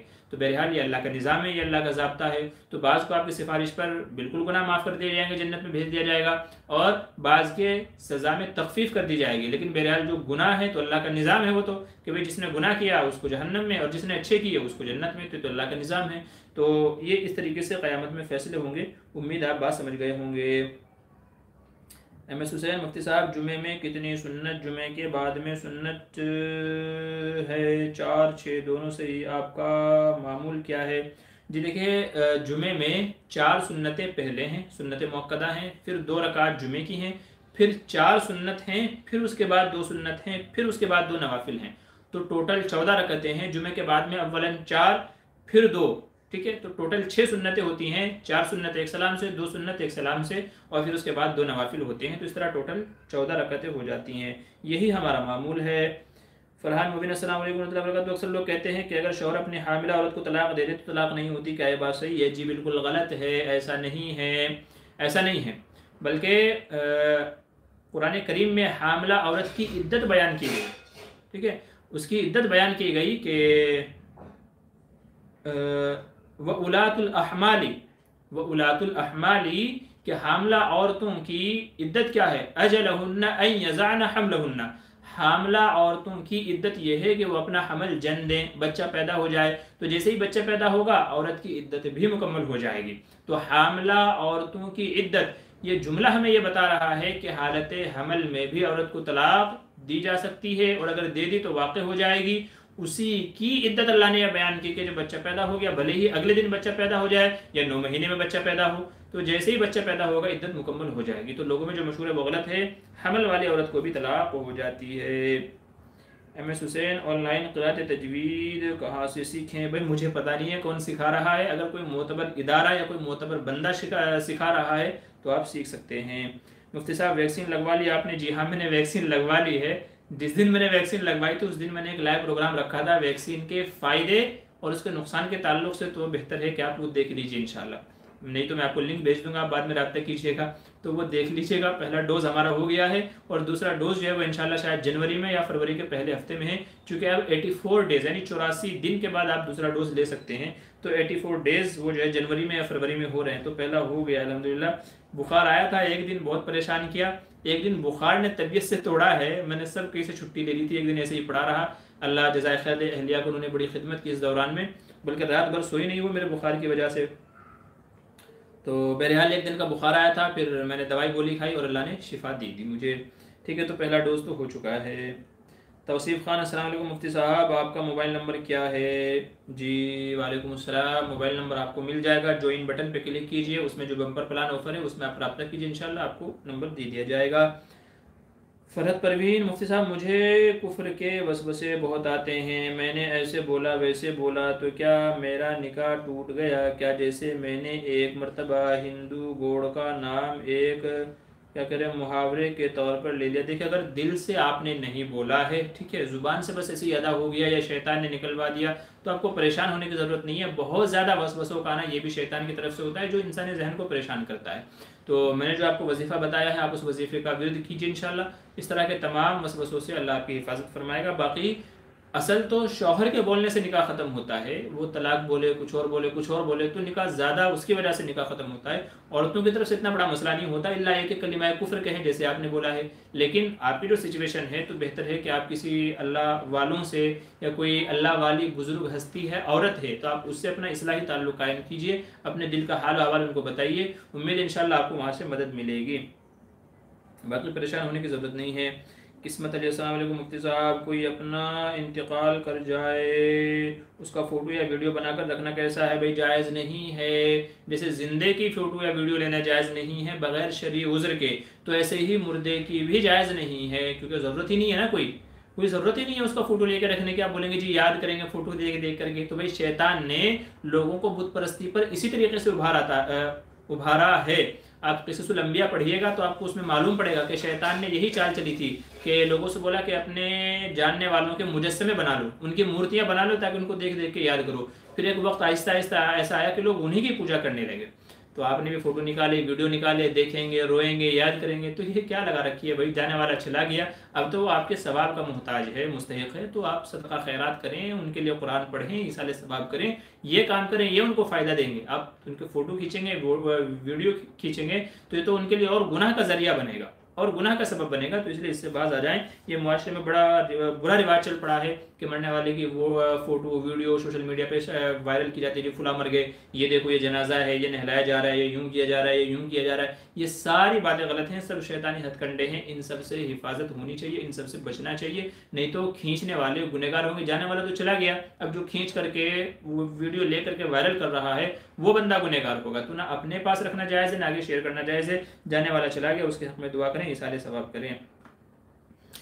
आगे चलिए, मैं बेदार करूँगा, कह रहे हैं क्या आम आदमी भी दीनी मसले मसाइल बता सकता है अगर उसे सही जानकारी है? अगर किसी बंदे को किसी मसले के बारे में सही से पता है, उसने कहीं किताब में पढ़ा या किसी आलिम से सुना है, तो वर्ड टू वर्ड, यानी कुछ अपनी तरफ से कमी बेशी ना करे, अपनी तरफ से हाशिए ना लगाए, बल्कि जैसा सुना या जैसा पढ़ा बेआईनी ही वैसा ही बता दे। और साथ में ये कहते भाई मैंने ऐसा सुना था, आप भी उनसे मजीद कंफर्म कर लें, तहकीक कर लें, या तो मैंने फुला किताब में पढ़ा था, आप भी उनसे मजीद तहकीक कर लें और उनसे पूछ लीजिए। तो वर्ड टू वर्ड बता सकता है, अपनी तरफ से इजाफा करके या कमी करके नहीं बता सकता है। किसी से सही पता है तो बता दे भाई मुझे यूँ पता है। मुफ्ती साहब, हम आपका हक अदा नहीं कर सकते हैं, आप हमारी हर सवाल का जवाब देते हैं, जज़ाकल्लाह। भाई आप ऐसा कर सकते हैं कि सुपर चैट के ज़रिए से आप हमारी जो टीम है उसका आप ताउन कर सकते हैं, जो माशाल्लाह आपके लिए प्रोग्राम ऑर्गेनाइज़ करते हैं, वीडियो एडिट करते हैं, अपलोड करते हैं, बहुत सारी खिदमतें आप लोगों के लिए करते हैं। तो जो बंदा मदद करना चाहे तो हमारी टीम की कर दे सुपर चैट के ज़रिए से। सुपर चैट आपको अक्सर लोगों को मालूम होगा, अगर किसी को नहीं मालूम है तो वीडियो मैंने इसके ऊपर बनाई हुई है, उसको देख लीजिएगा। अल्लाह सबको जज़ा खैर दे। आगे चलिए, शकील अहमद, अस्सलाम वालेकुम मुफ्ती साहब, किसी को औलाद नहीं है तो उनके लिए कुछ वजीफ़ा बताओ, मेहरबानी होगी। जी मैंने अभी हाल ही में एक वजीफ़ा नकल किया था, ठीक है। हज़रत ज़करिया अलैहिस्सलाम की दुआ है, रब्बि ला तज़रनी फ़र्दन व अंता खैरुल वारिसीन, ठीक है। तो ये दुआ आप पढ़िए इंशाल्लाह, हर नमाज के बाद 11 मरतबा पढ़ लीजिए, या तो दिन भर में किसी भी वक्त 100 मरतबा पढ़ लीजिए। तो मैंने वीडियो बनाई हुई है, मज़ीद तफसील आप वहाँ देख लीजिए। इंशाल्लाह इस दुआ की बरकत से तजुर्बा है, उम्मीद है कि अल्लाह आपको भी औलाद से नवाजेगा। शुजीन खान कह रहे हैं network marketing business without products का इनकम हलाल है क्या? देखिए, जब कोई प्रोडक्ट्स ही नहीं है तो आप मुनाफा किसका ले रहे हैं? जब कोई प्रोडक्ट ही नहीं है तो मुनाफा किस बात का ले रहे हैं? आपने कोई चीज़ खरीदी, कम में खरीदी, ज़्यादा में बेच दी, ठीक है, तो इसका मुनाफा तो समझ में आता है। लेकिन अगर कहीं पे कोई प्रोडक्ट ही नहीं है, कोई बात ही नहीं है, तो ये सारा बिजनेस तो हवा में हो रहा है, ये सारा बिजनेस तो हवा में हो रहा है। तो इसकी उलमा ने इजाज़त नहीं दी है। जैसे कोई बोले जी वो जो परिंदा उड़ के जा रहा है ना, वो मैं आपको 100 रुपये में बेचता हूँ, भाई कैसे बेचेगा? पहले पकड़ तो सही, जब पकड़ में ही नहीं आया तो बेचेगा कैसे? कोई बंदा बोले ये जो समंदर में जो मछलियाँ फिर रही है ना, ये मैं आपको बेचता हूँ, भाई कैसे बेचेगा? पहले पकड़ तो सही। तो तुम्हारे हाथ में कुछ नहीं है, तुम उसको खरीद रहे हो, बेच रहे हो, तो ये जायज़ नहीं है।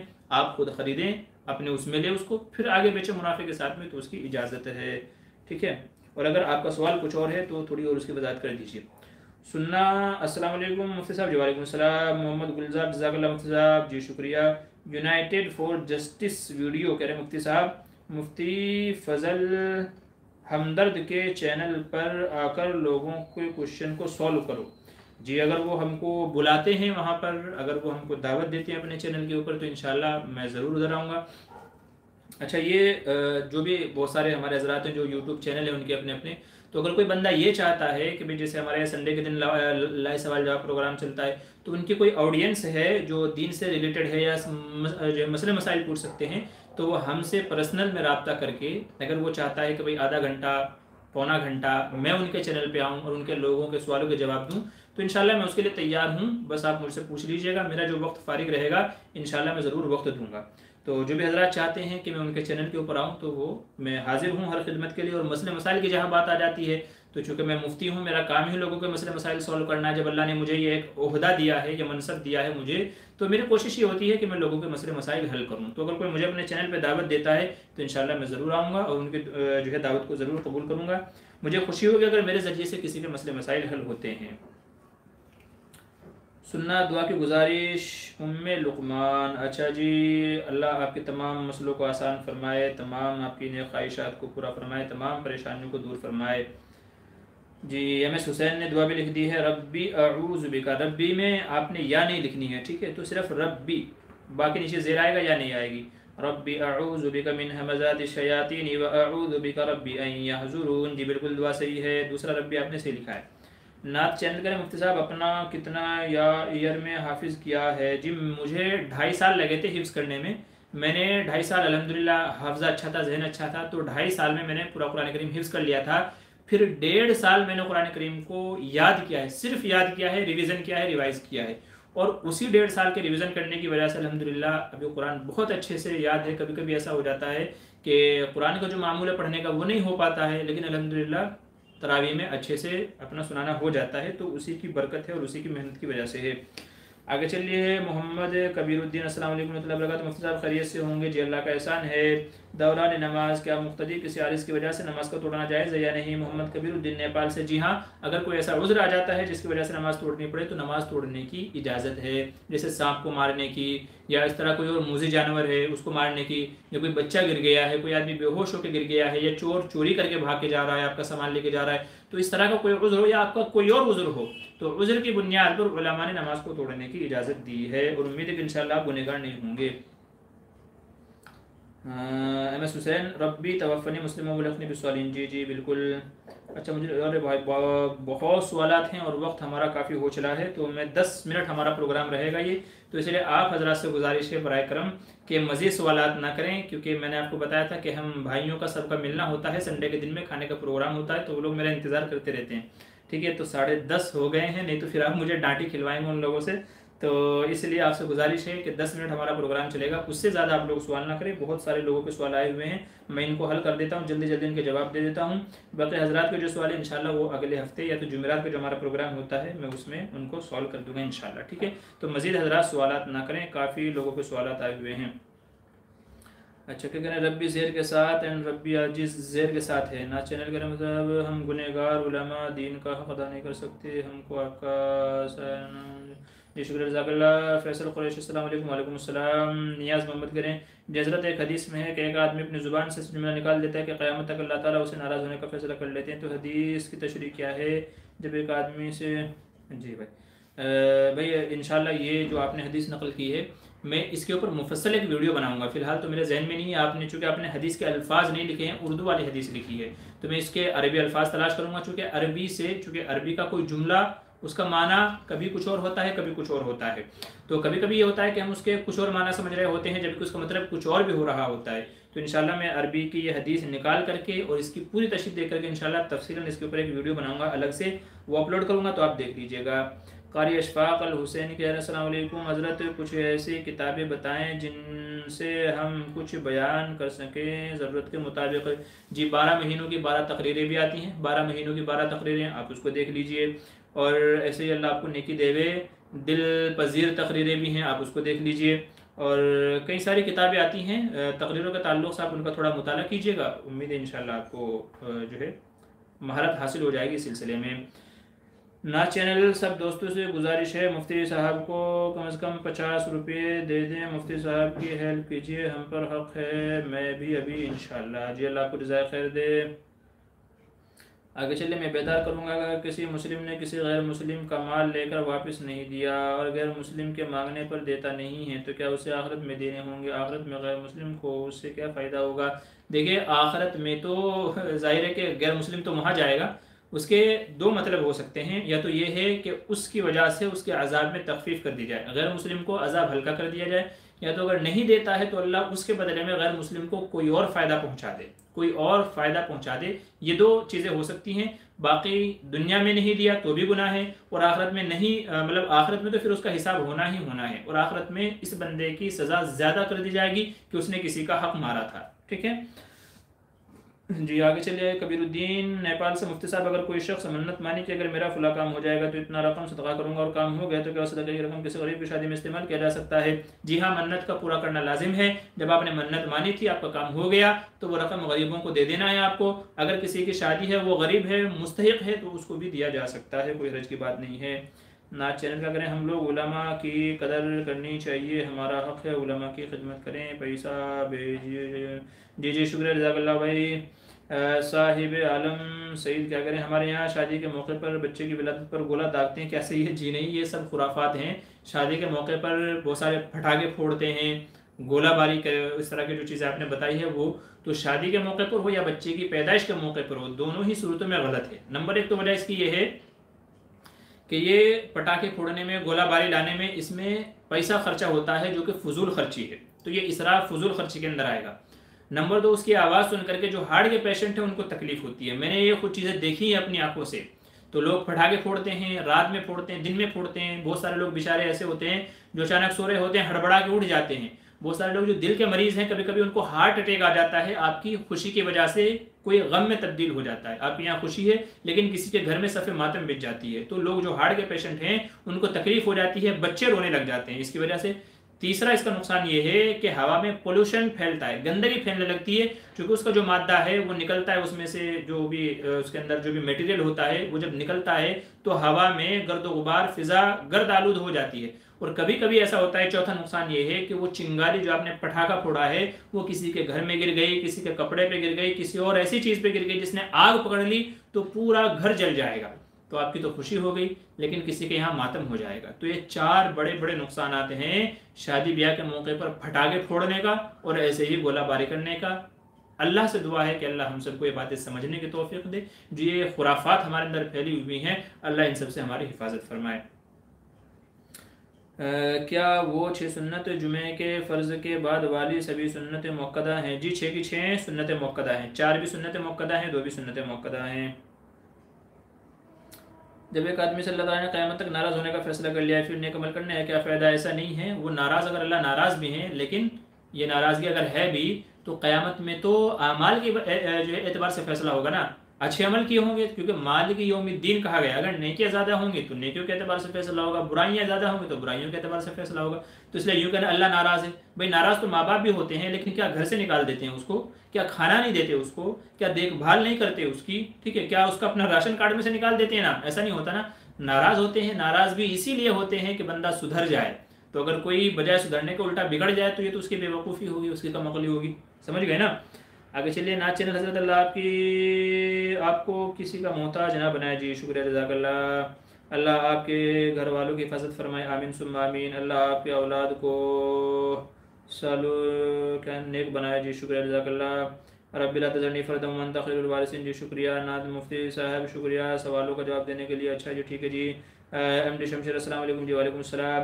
मोहम्मद कबीरुद्दीन, मुफ्ती साहब अगर कोई शख्स मन्नत मानी कि अगर मेरी तबीयत ठीक हो गई तो जान का सदका अदा करूँगा, तो क्या सदका किसी जानवर के जरिए से अदा करना पड़ेगा, रकम अदा करना पड़ेगा?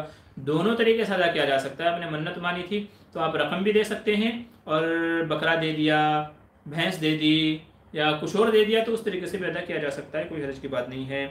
एमडी शमसी गए, मुफ्ती साहब मस्जिद के पुराने मुसल्ले का जो फट गया इस्तेमाल के लायक नहीं, उसका क्या करना चाहिए? जी देख लो, उसको अगर कहीं नीचे बिछाने के इस्तेमाल में आ सकता है, मस्जिद का कोई पर्दा बनाने में इस्तेमाल आ सकता है, या मस्जिद की किसी और ज़रूरत में अगर इस्तेमाल हो सकता है तो बहुत अच्छी बात है। अगर इस्तेमाल में नहीं आता है तो फिर उसको किसी जगह दफन कर देना चाहिए, गड्ढा वगैरह खोद करके। ऐसे ही फेंक देना दुरुस्त नहीं है, मुनासिब नहीं है, बल्कि किसी मुहतरम जगह और एहतराम वाली जगह उसको दफन कर देना चाहिए, गड्ढा वगैरह खोद करके। रहनुमाई उम्मत, अस्सलाम वालेकुम। जी वालेकुम सलाम। मुफ्ती साहब, ब्लड डोनेशन कैंप में ब्लड देना कैसा है? जी इसकी गुंजाइश दी है उलमा ने, और ब्लड के ऊपर ये मैंने वीडियो भी एक अपलोड की हुई है तफसील से कि खून का एतिया देना कैसा है, तो आप वहाँ जा करके सर्च कर सकते हैं। तो बहरहाल उलमा ने ब्लड डोनेट करने की इजाज़त दी है, चूँकि कभी कभी हमें भी ज़रूरत पड़ जाती है। बल्कि अब ब्लड जो कैंपेन लगाते हैं उन्होंने ये एक अपना रूल बनाया हुआ है कि भाई अगर किसी बंदे ने कभी ब्लड डोनेट किया था तो ज़रूरत के मौके पर हम उसको देंगे, नहीं तो हम भी उसको नहीं देंगे। जब उसने हमारी मदद नहीं की तो हम भी उसकी मदद नहीं करेंगे। नीज क्या है कि खून निकाला, 2 दिन में 4 दिन में वापस बन जाता है वो, ठीक है। आप 2-4 सेब खा लें, 2-4 अनार खा लें तो वो बन जाएगा। तो इसलिए ब्लड डोनेट करने की उलमा ने इजाज़त दी है, तो दिया जा सकता है। लेकिन अगर कहीं आपको पता हो कि फुला जगह वो लोग हमसे लेकर के बेचते हैं, आगे आगे बेचते हैं पैसे दे करके, तो फिर ऐसी जगह नहीं देना चाहिए, ठीक है। जो फी सबीलिल्लाह खिदमत करते हैं वहाँ दिया जा सकता है। अच्छा, सैयद उमर हनीफ कह रहे थे, बराए करम नंबर दीजिए ना, मोमिन का किला किताब मंगवानी है, बहुत ढूंढने पे लेकिन मिल नहीं रहा है। भाई आप एक काम कीजिए, आप मुझसे वीडियो में जो लेटेस्ट की अभी की वीडियो होगी ना, आप उसमें कमेंट कर दीजिए, मैं इंशाल्लाह कमेंट में आपको नंबर दे दूंगा, ठीक है। कमेंट कर दीजिएगा आप लेटेस्ट वीडियो में प्रोग्राम के बाद में, ठीक है, तो मैं आपको नंबर दे दूंगा। हाँ, मोमिन मुजाहिद कह रहे हैं, अस्सलाम वालेकुम मोहतरम मुफ्ती साहब, अचानक रास्ते में कोई चीज़ या रकम मिल जाए तो लेना चाहिए या नहीं, अगर ले ले तो क्या करें। देखिए, अगर आपको ये लगता है कि भाई मैं उठा लूँगा, मेरे पास महफूज रहेगी, कोई और अगर आएगा इसको उठाएगा तो अपने पास रख लेगा, मुस्तहिक तक नहीं पहुँचाएगा। अगर आपको ऐसा लगता है तो फिर आपको रकम उठा लेनी चाहिए और इर्द गिर्द में आसपास में उसका ऐलान करना चाहिए, लोगों को बताना चाहिए भाई फुला जगह से मुझे कुछ रकम मिली है, जिसकी हो आकर के ले लें। उलमा फरमाते हैं कि कम से कम 1 साल तक ऐलान किया जाए, ताकि जो बंदा जिसकी गिरी हो वो ढूंढता हुआ आ जाए। अगर वो आ गया तो उसको दे दें, अपने पास महफूज रखे 1 साल तक के, और अगर 1 साल तक नहीं आया तो फिर वो गरीबों में सदका कर दें, छोटी रकम हो या बड़ी रकम हो, ठीक है। और अगर खुद मुस्तहिक के ज़कात हो तो खुद भी इस्तेमाल कर सकता है। ना चैनल क्या करें, लास्ट पर माफ़ी चाहता हूँ अगर बोलने में गलती हुई हो, जी माफ़ फरमाइए। ठीक है भाई, कोई बात नहीं है। मोमिन मुजाहिद, हमें भी मोमिन का किला चाहिए भाई, आप लोग जो है ना अपना मुझसे बाद में रब्ता कर लीजिए, इंशाल्लाह मैं आपका एड्रेस वगैरह लेकर के मौलाना को दे दूंगा, वो आपके वहाँ तक पहुँचा देंगे इंशाल्लाह। मोहम्मद कबीरुद्दीन का लफ्ज़ लुख्ता सामान मदरसे में लाकर देता है तो उस लुख्ते को इस्तेमाल किया जा सकता है। जी हाँ, मदरसे में अगर गरीब मुस्तहिक बच्चे हैं तो लुख्ता उन तक भी ला करके दिया जा सकता है, उनके लिए भी इस्तेमाल जायज़ है। अब्दुल समद कह रहे हैं, मुवक्किलात क्या होते हैं। मुवक्किलात मुवक्किल का मतलब ये है, किसी बंदे को अल्लाह ताला जिन्नात पर इख्तियार दे देते हैं, किसी के कब्जे में जिन आ जाते हैं। बाद इस तरह के अमलियात हैं कि जिनसे जिन्नात अपने ताबे हो जाते हैं, ठीक है। तस्खीर जिन्नात जिसे कहा जाता है, तो जिन्नात को मुसख्खर करने का, तस्खीर करने का, अपने ताबे करने के बाद अमलियात हैं। तो अगर वो अमलियात कर लिए जाएँ तो जिन्नात अपने ताबे हो जाते हैं, उसी को कहा जाता है कि इस बंदे के पास मुवक्किल हैं, इसके पास क्या है, मुवक्किल हैं। लेकिन अल्लाह गवाह है कि मुझे आज तक एक बंदा ऐसा नहीं मिला है। और मैं यूं कहा करता हूं कि यार अगर उसके पास मुवक्किल हैं तो सबसे पहले तो उसको अपने मसले हल करवाने चाहिए। लेकिन होता यह है कि लोग उसके पास तावीज़ लेने जाते हैं, वो उल्टा उन्हीं से 100-200 रुपए लेता है। तो भाई तुम्हारा घर लोगों के दिए हुए पैसों पे चल रहा है और तुम कहते हो तुम्हारे पास मुवक्किल है, तो तुम मुवक्किल को बोल दो भाई मुझे इतनी रकम चाहिए, तो वो रकम ला के हाजिर कर देंगे। सोना चाहिए, सोना ला के हाजिर कर देंगे। और मैं तो कहता हूँ कि यार अगर किसी के पास मुवक्किल है तो भाई देश की बहुत बुरी हालत है। बाकी आप समझ गए होंगे, तो ज़रा इस सिलसिले में भी कदम उठाएं ताकि देश को निजात मिले। कहावत है ना, खसकम जहाँ पाक, खसकम जहाँ पाक। तो यार अगर किसी के पास है तो बराए करम ये रहबरी कर लें, अगर किसी को लाखों रुपए चाहिए तो उम्मत में से लोग लाखों रुपए देने के लिए वो इस मुसीबत से छुटकारा हासिल करने के लिए तैयार हैं, ठीक है। तो वकील मुझे तो नहीं लगता किसी के पास होंगे, और आज तक मुझे कोई ऐसा बंदा मिला भी नहीं। दावेदार तो बहुत मिले, लेकिन उनके खुद के मसले ऐसे थे कि यार दूसरों के देने पे उनका घर चल रहा था और तुम कहते हो कि मुवक्किलात हमारे कब्जे में है। तो लोग का असल में ये है कि वो बस इस जरिए से अपना पेट वगैरह पालते हैं। होगा कोई ऐसा भी, वल्लाहु आलम, मैं सबको तो नहीं कहता, लेकिन मुझे तो आज तक कोई ऐसा मिला नहीं है। तो मुवक्किल का ये मतलब होता है कि जिन्नात हमारे कब्ज़े कुदरत, मतलब हमारे ताबे हो जाते हैं। अगर हम उनको कोई बात कहें कि भाई ये काम कर दो, यूँ कर दो, मुँह कर दो, तो वो कर देते हैं। जैसे कोई चीज़ खो गई, हम उनसे कहें भाई फुला बंदे की फुला चीज़ खो गई है, ढूंढ के लाओ, तो चूंकि अल्लाह ने उनको तेज़ रफ्तारी दी है, तेज़ निगाही दी है, तो वो ढूंढ करके लेके आ जाते हैं। किसी का बच्चा गुम हो गया है तो बच्चे को ढूंढ करके लेके आ जाते हैं, पता बता देते हैं कि जो फुला जगह है। तो ये होते हैं उनके फ़ायदे जिनके पास मुवक्किल वगैरह होते हैं। लेकिन बस क्या कहूँ, आजकल तो ज़्यादा लोग इन चक्करों में जो है अपना पेट पाल रहे हैं। MS हुसैन, ब्लड को बेचना कैसा है। ब्लड बैंक को मैंने सुना है ऐसा लोग करते हैं। जी नहीं, जायज़ नहीं है। ब्लड बैंक को भी बेचना जायज़ नहीं है, और जो बैंक आगे लोगों को बेचता है ऐसे में भी जाके अपना खून देना जायज़ नहीं है। तो ब्लड बेचना जायज़ नहीं है, तो फी सबिलिल्लाह खिदमत करनी चाहिए। तो क्या इन मुसल्लों को जला सकते हैं। अमर शमशीर का सवाल है, भाई जलाना बेहतर नहीं है, लेकिन अगर इसके अलावा कोई चारा नहीं है तो फिर जलाया भी जा सकता है। आगे चले, MS हुसैन कह रहे हैं क्या नमाज के लिए सामने कुछ रखना ज़रूरी है, जैसे ओपन ग्राउंड में कोई पढ़ रहा हो। जी, अगर ओपन ग्राउंड में कोई पढ़ रहा है तो फिर बेहतर है कि सामने कोई चीज़ रख ले, ताकि वो सुतरे के कायम मकाम हो जाए और गुजरने वाले को दिक्कत ना हो। तो अगर ओपन ग्राउंड में है तो कर लेना चाहिए। नियाज़ मोहम्मद कह रहे हैं जी हज़रत, हम फजर की नमाज़ के बाद मसाइल नमाज की तालीम करते हैं तो क्या सही है, हम इमामत करते हैं और हम हाफिज़ हैं तो क्या हमारे लिए इजाज़त है? जी, जो किताब में जो मसला लिखा हुआ है तो आप वो बयान कर सकते हैं, नकल कर सकते हैं, को आपके लिए इजाज़त है, लेकिन अपनी तरफ से किसी मसले की तशरीह ना करें कि इसका मतलब यूँ है यूँ है। बस जितना मसला लिखा हुआ है मसला पढ़ करके सुना दें, बस उससे ज़्यादा अपनी तरफ से कुछ ना करें, तो आपको पढ़ने की इजाज़त है। मोमिन मुजाहिद, हमारा बेटा मोहम्मद हसन आपको सलाम अर्ज़ कर रहा है, उसके लिए दुआ फरमाए। जी अलैहि वालेकुम सलाम। अल्लाह आपके बच्चे को नेक आलिम बामल बनाए, दीनदार बनाए, माँ बाप का इताअत गुजार बनाए, अल्लाह उसकी उम्र में बरकत अता फरमाए। शुक्रिया एम एस हुसैन। बिलाल ख़ान, बारकल्लाहु फ़ी फ़िक़्हि का व इज्तिहादी का, जी बहुत बहुत शुक्रिया। आमीन वैयाकुम, आपकी दुआओं का बहुत बहुत शुक्रिया, आप दुआ में याद रखते हैं, बस ऐसे ही नेक दुआ में याद रखिए।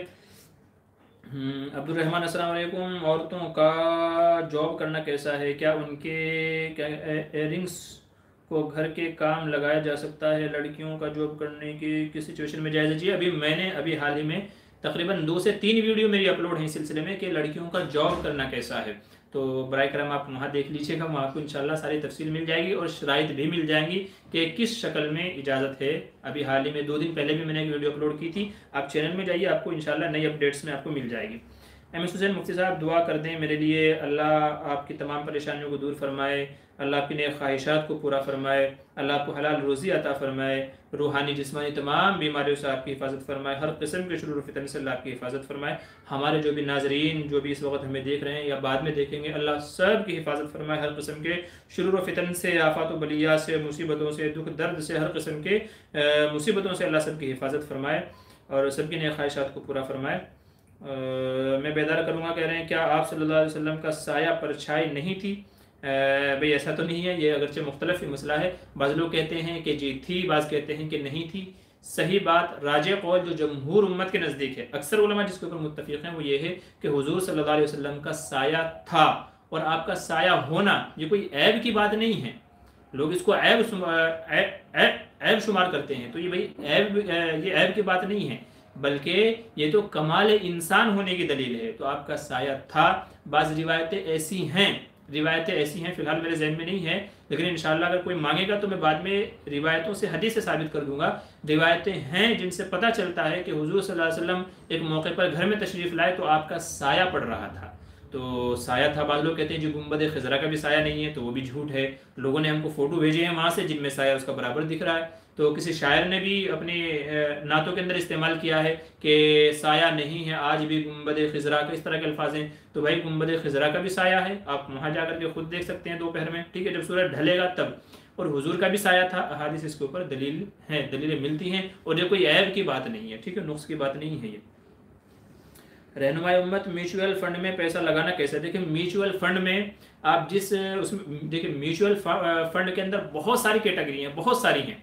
तो आप जिस खास उसके अंदर लगा रहे हैं, अगर वो हलाल कारोबार है, हलाल उन लोगों की आमदनी है, नफ़े नुकसान दोनों में शिरकत है, और वो आपका जो नफ़ा है आपके फ़ीसद के एतबार से आपको देते हैं, हिसाब लगा करके, ऐसे नहीं कि बस अंदाजे से दे दिया, ऐसा नहीं है। तो अगर जो शिरकत की जो शर्तें उलमा ने बयान की हैं, तो अगर वो पाई जा रही हैं तो म्यूचुअल फंड में भी आप लगा सकते हैं, ठीक है। तो आप उनके टर्म एंड कंडीशन पढ़ लीजिए कि टर्म एंड कंडीशन क्या है, या तो फिर ये है कि आप मुझे भेजिए, चूँकि मेरा अब तक तो वास्ता नहीं पड़ा है, मैं इस तरह के झंझटों में पढ़ता भी नहीं हूँ। तो या तो ये है कि उनकी जो टर्म एंड कंडीशन है, रूल रेगुलेशन है, वो आप मुझे भेजिए, हम पढ़ेंगे, या तो आप खुद तहकीक कर लीजिए भाई उनके टर्म एंड कंडीशन क्या है। तो अगर वो शरई उसूलों और ज़ाब्तों के मुताबिक हैं तो म्यूचुअल फंड में आप लगा सकते हैं, और अगर नहीं है, कहीं भी शक है, तो फिर उसको छोड़ दीजिए, कोई दूसरा हलाल जरिया इख्तियार कीजिएगा। एम एस हुसैन, इंटरेस्ट का पैसा वैसे तो गरीबों का बिना सवाब देना चाहिए, लेकिन कोई उसे टॉयलेट बनाने में या गवर्नमेंट को फ़ाइन देने में यूज़ कर सकते हैं क्या? देखिए गवर्नमेंट का जो फ़ाइन ऐसा है जो नाजायज़ आपके ऊपर लगाया गया है, ठीक है, यानी लगाना नहीं चाहिए था, लेकिन ज़बरदस्ती आपके ऊपर लगाया गया है, गवर्नमेंट की तरफ से लगाया गया है, और आपको पता है कि ये पैसा गवर्नमेंट के पास ही जाएगा, बीच में पुलिस वाले खुद नहीं खाएंगे उसको, ठीक है। तो आपको पता है गवर्नमेंट के पास ही जाएगा, और नाजायज़ आपके ऊपर लगाया गया है तो दिया जा सकता है, नहीं तो नहीं दिया जा सकता, और ना ही वो टॉयलेट वगैरह में लगाया जा सकता है। गरीबों को दे देना चाहिए बिला नीयत सवाब। बिलाल खान, तक़ब्बलल्लाहु हाज़ल मजलिस तक़ब्बलन, जी बहुत बहुत शुक्रिया, अल्लाह कबूल फरमाए और आपकी दुआओं को कबूल फरमाए।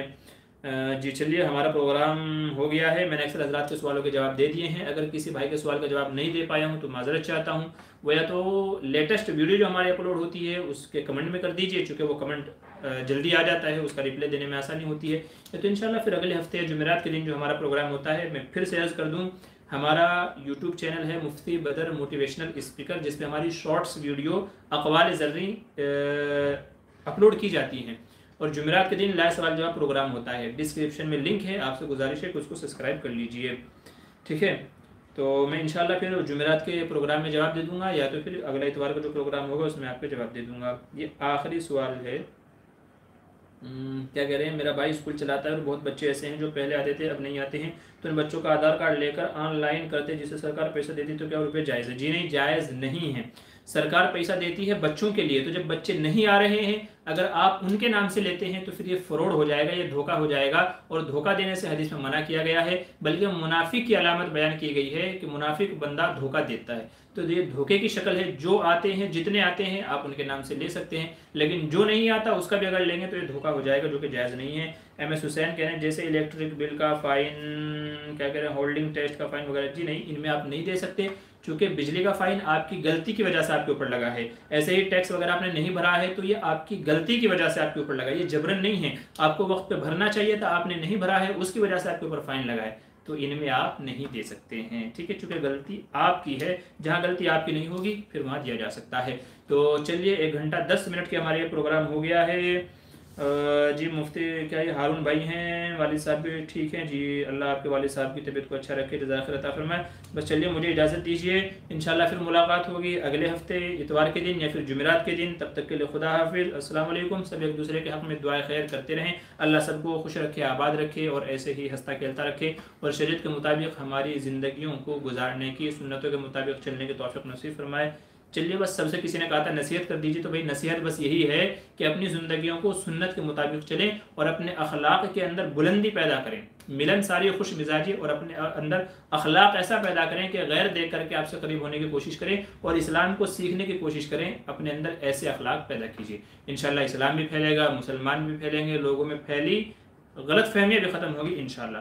तो चलिए, इजाज़त दीजिए, तब तक के लिए खुदा हाफिज़। अस्सलामु अलैकुम वरहमतुल्लाहि वबरकातुहू।